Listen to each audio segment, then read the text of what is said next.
এই যে এরকম ডাবল ক্লিক করলেই পারি লক হয়ে যায়। তো আপনাদের এই সমস্যা যদি হয় তো কিভাবে আপনারা এটা সলভ করবেন আজকের ভিডিওতে আমি দেখিয়ে দেব। সো আমাদের চ্যানেলের নতুন দর্শক থাকলে অবশ্যই চ্যানেলটি সাবস্ক্রাইব করে রাখবেন, পাশে থাকা বেল বাটনটি অল বাটন করে দেবেন এবং ভিডিওটি শেয়ার করবেন অপরকে দেখার জন্য। এবং এই সমস্যাটা প্রায় অনেকেরই। দেখেন, আমরা যে কোনো একটা কাজ করতে যাই, যদি কোনো একটা অ্যাপসের উপরে 3টা বা 2টা একসাথে ক্লিক করে তখন স্ক্রিনটা অটোমেটিক অফ হয়ে যায়। তখন এই মন মেজাজ এসাই গরম হয় বা এই সেটিংটা আমরা বন্ধ করতে চাই বা বন্ধ করতে পারি না। কোন জায়গায় সেটিংটা আছে আমাদের অজানার কারণেই এই সেটিংটা চালু হয়ে গেছে।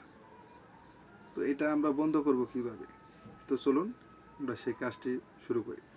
আমি আমার সেটিংসে আসলাম। সেটিংসে আসার পরে আমি আসবো এই যে হোম স্ক্রিন লক স্ক্রিন, আমি এখানে আসবো। আমি দেখাইতেছি রিয়েলমি ফোন থেকে। তো আপনারা এটা সার্চ বারে সার্চ করলে এটা এসে যাবে, ডাবল ট্যাপ টু লক। এটা ওয়ান থাকার কারণে আমার এটা ডাবল ট্যাপ করলে পারি স্ক্রিনটা লক হয়ে যায়। তো আমি এটা অফ করে দেব। অফ করে দেওয়ার পরে আমার এটা সমস্যার সমাধান হয়ে গেছে। তো এই জায়গায় যদি আমি ডাবল ট্যাপও দিই আর স্ক্রিন লক হবে না। তো এই ছিল আজকের ভিডিওটা। ভিডিওটি ভালো লাগলে অবশ্যই চ্যানেলটি সাবস্ক্রাইব করে রাখবেন। দেখা হবে পরবর্তী যে কোনো ভিডিওতে। আল্লাহ হাফেজ।